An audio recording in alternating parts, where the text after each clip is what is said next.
Et maintenant, les enfants, voici la suite et la fin de l'histoire de Casse-Noisette. Puis d'un coup de baguette magique, elle appela les artistes qui apparaissaient devant les yeux ébahis de Marie.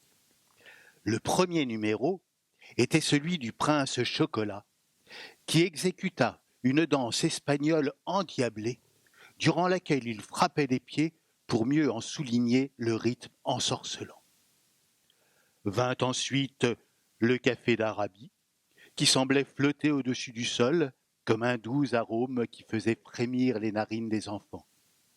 Ce fut alors le moment du thé de Chine. Il bouillonnait en tournant comme un manège, saluant à chacun de ses tours les enfants en joie. S'élancèrent alors les courageux et intrépides petits bonbons russes à la menthe, qui avaient préparé d'incroyables cascades et culbutes, puis un groupe de quelques danseuses en massepain qui apportèrent une touche légère et gracieuse à cette folle débandade. Marie et Casse-Noisette applaudissaient de tout leur cœur. Madame Gingembre vient prendre place sur scène, avec une flopée d'enfants, tous plus mignons les uns que les autres. Ils se lancèrent dans une époustouflante série de galipettes entrecoupées de rires qui fusaient de toutes parts. Dans le calme qui suivit leur départ, une cascade de fleurs en sucre déferla dans la pièce. Elles ouvraient leurs pétales dorés en vagues successives, traversaient la pièce avec grâce et élaboraient d'élégantes compositions avant de se rejoindre tout ensemble dans un magnifique bouquet final.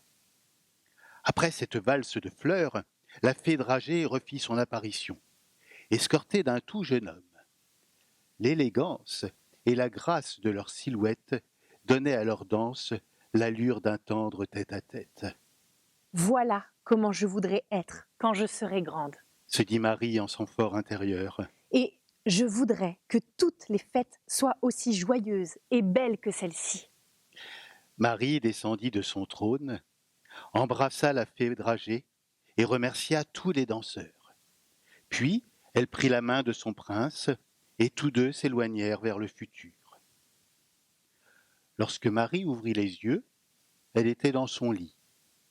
Casse-Noisette, son petit bonhomme en bois, était là, à ses côtés, le mouchoir autour de la tête.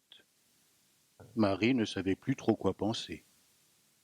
Elle le regarda, dénoua le mouchoir et constata que la mâchoire s'était comme par miracle réparée. Oh, elle ne savait vraiment plus du tout quoi penser. On frappa alors à la porte, Entrez!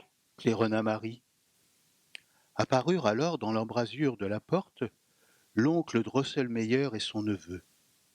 Son neveu, en chair et en os, en tout point identique au jeune homme du rêve de Marie.